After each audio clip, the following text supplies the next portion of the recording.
Assalamualaikum warahmatullahi wabarakatuh. Selamat pagi anak-anak. Apa kabarnya kalian semua? Semoga kita semua selalu diberikan kesehatan dan penuh semangat dalam belajar. Sebelum kita memulai pembelajaran hari ini, marilah kita berdoa terlebih dahulu. Berdoa dimulai. Bismillahirrahmanirrahim. Rabbi tubillahi robba wabil islami dina wabil muhammadin nabiyya wa rasulah. Rabbi zidni ilma warzuqni fahma. Amin. Apakah hari ini ada yang tidak masuk? Baik, karena hari ini masuk semua, anak-anak sudah siap belajar pada pagi hari ini.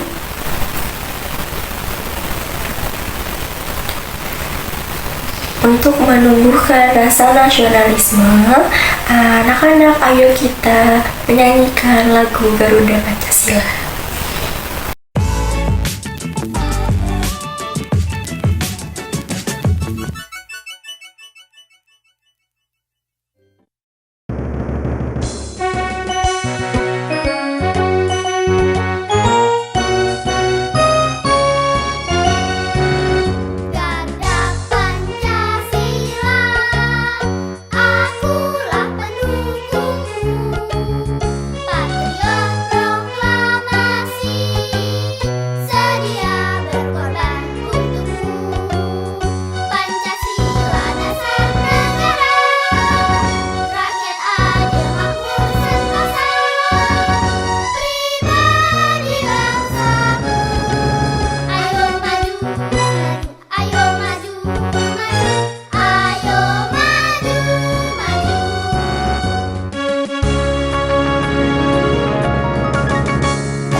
Pertemuan sebelumnya mempelajari materi apa?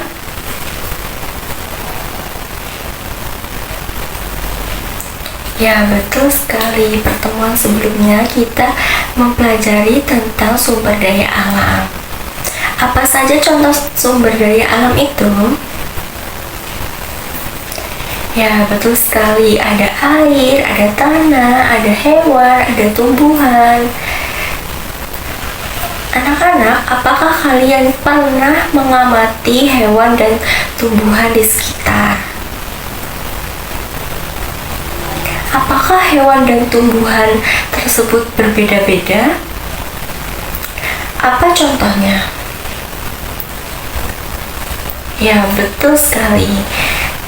Nah, hari ini kita akan belajar dengan tema lingkungan di sekitarku. Tujuan pembelajaran pada hari ini adalah peserta didik akan belajar memahami tentang Ragam bentang alam menganalisis jenis pekerjaan yang sesuai dengan ragam bentang alam dan menganalisis tentang kekayaan budaya bangsa Indonesia di lingkungan sekitar. Apakah anak-anak sudah siap belajar? Anak, ayo buka modul belajar kalian. Buka pada halaman 4 kegiatan 1. Baca secara bergantian bersama teman sebangku kalian ya. Bagaimana, apakah sudah selesai membacanya? Kira-kira apa saja ya hewan dan tumbuhan yang ada di sekitar kita? Ada yang bisa menjawab? Betul sekali, jadi ada sapi, ada kerbau, ada pohon beringin, ada kambing, ada kucing, dan lain-lainnya. Nah, setelah membaca dan mendengarkan bacaan tadi, sekarang coba kalian kerjakan soal pada halaman 5 ya dengan teman sebangkunya. Jadi, keanekaragaman flora dan fauna di Indonesia ada banyak ya anak-anak.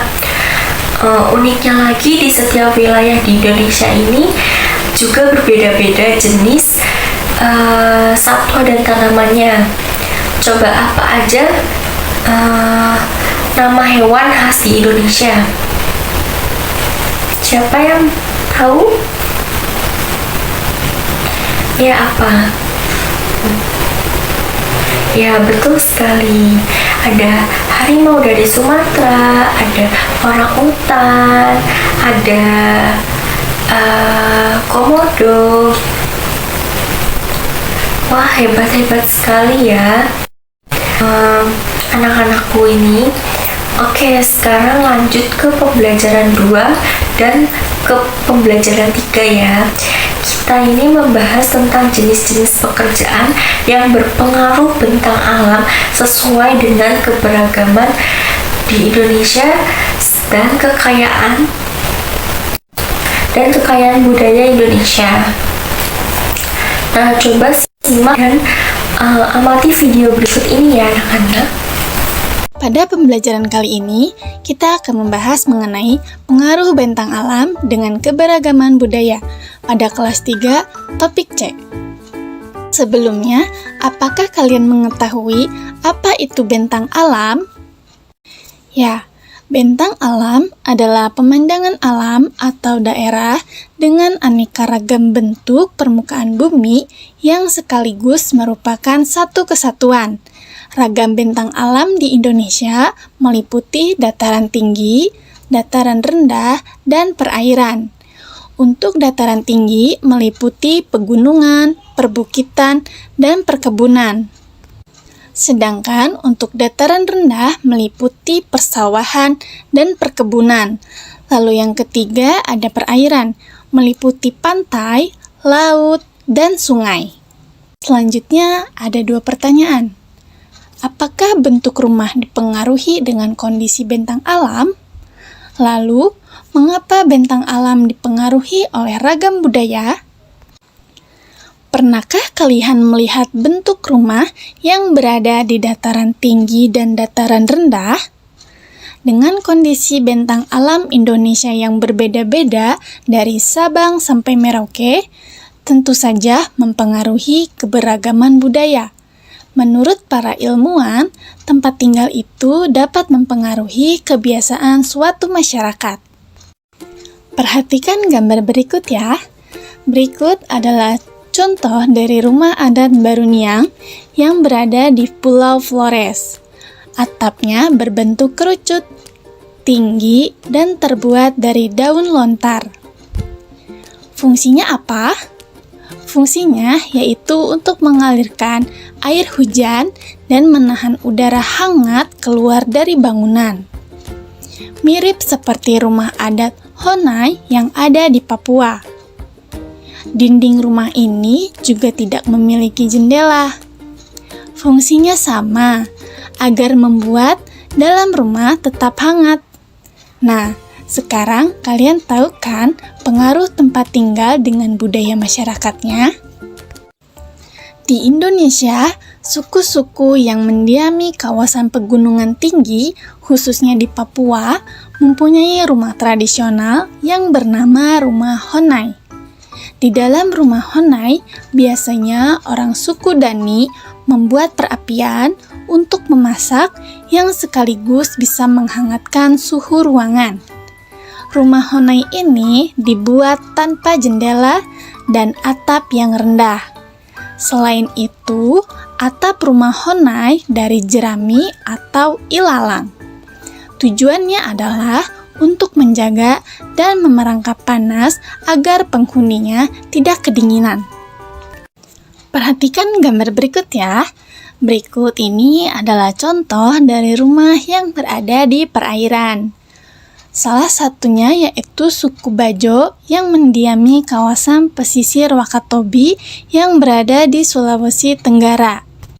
Masyarakat di sini bermata pencaharian sebagai nelayan. Mereka membangun rumah berupa rumah panggung terapung.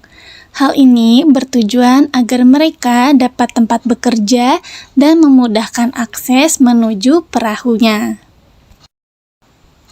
Sementara itu, rumah-rumah yang berada di dataran rendah dengan area terbuka membuat pemiliknya bisa menikmati semilir angin.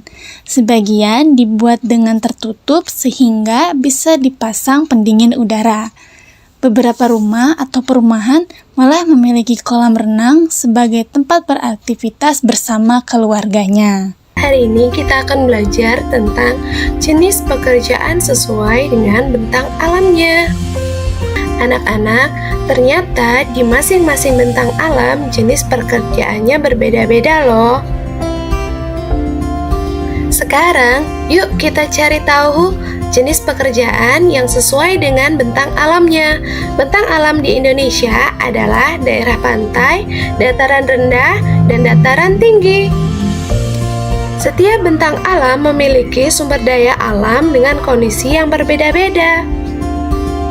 Hal ini mempengaruhi kegiatan ekonomi yang dilakukan oleh masyarakat. Oleh karena itu, kita sebagai masyarakat memiliki jenis pekerjaan yang berbeda-beda. Berikut adalah jenis pekerjaan di lingkungan sekitar kita. Pada daerah pantai, pekerjaan di daerah pantai adalah nelayan, penambak ikan, petani garam, pengrajin souvenir, khususnya pengrajin souvenir kerang, pekerjaan di sektor wisata, penjaga pantai, pedagang ikan, nahkoda, dan pekerja jasa. Berikutnya adalah dataran tinggi. Dataran tinggi memiliki suhu yang sejuk sehingga sangat cocok sebagai objek wisata.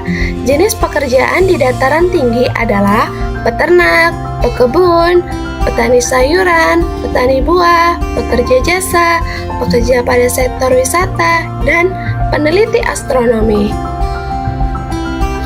Bentang alam yang terakhir adalah dataran rendah. Jenis pekerjaan di dataran rendah adalah pegawai kantor, pekerja jasa, pengusaha, petani, peternak, pekerja tambang, buruh pabrik, dan lain sebagainya.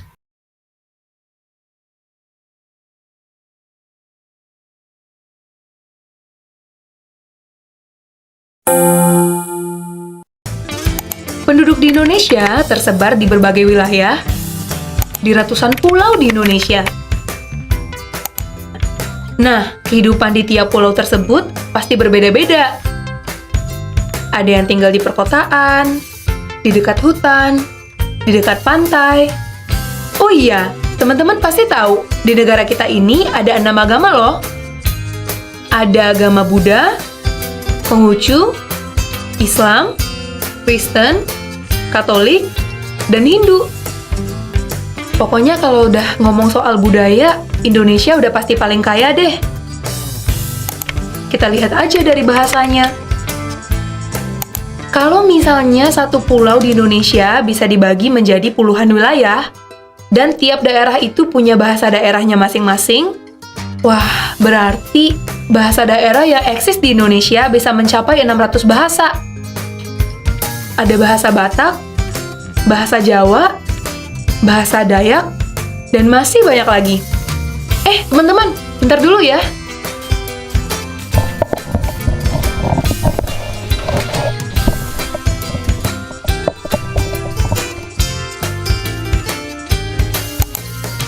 Belum lagi kalau bahas soal pakaian adat. Di Indonesia, tiap suku punya pakaian adatnya tersendiri loh. Terus, pakaian adat sehari-hari itu beda modelnya loh sama pakaian adat untuk acara lain.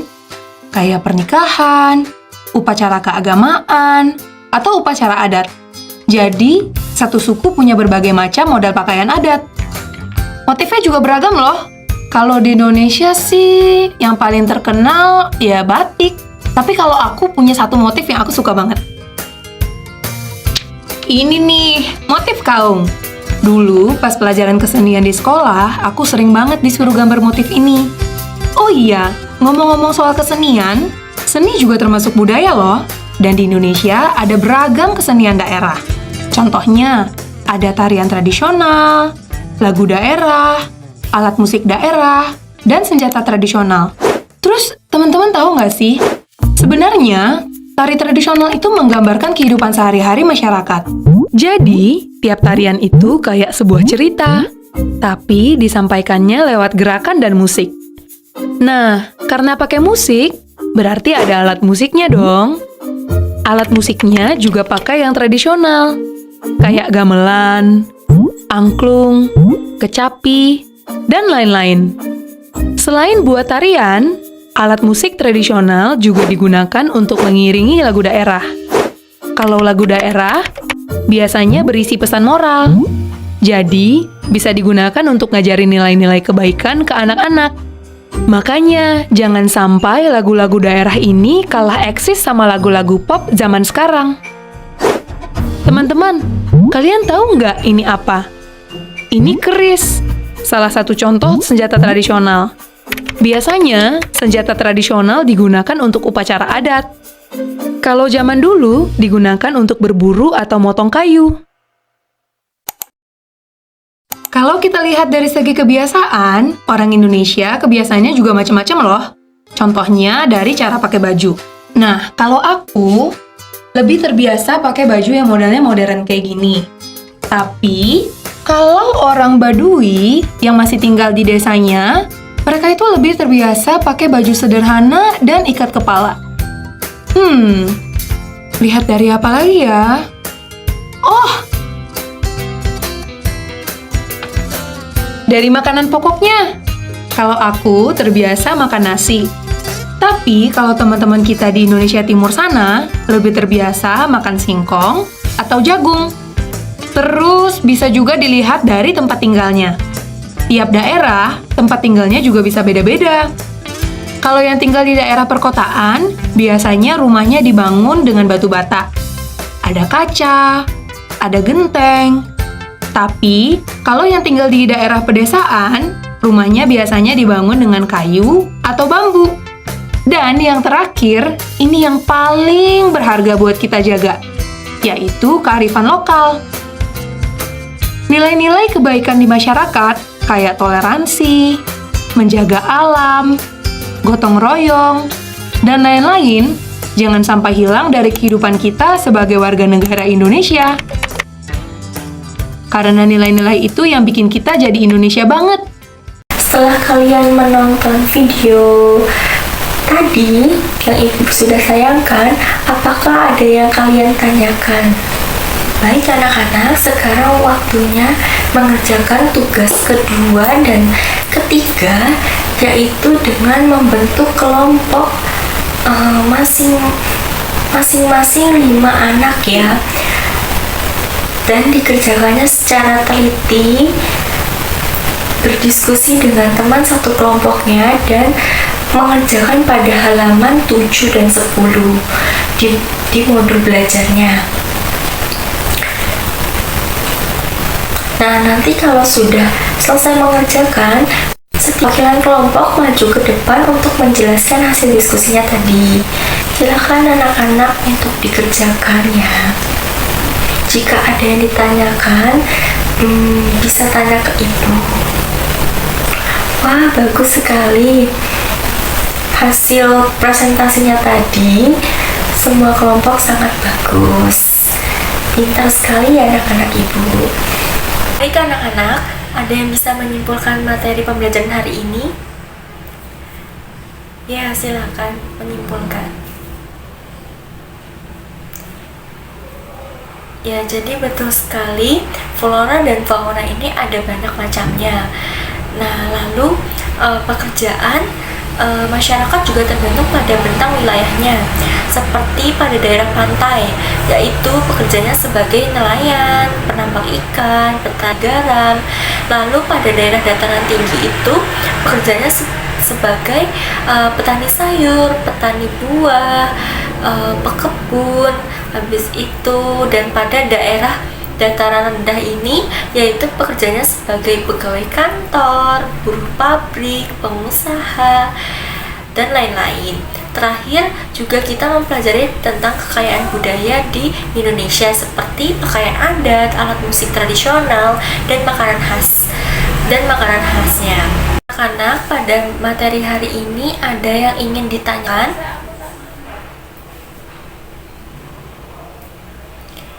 Baik anak-anakku, untuk mengukur kemampuan kalian pada hari ini, Ibu ada soal evaluasi dan dapat dikerjakan secara mandiri ya anak-anak.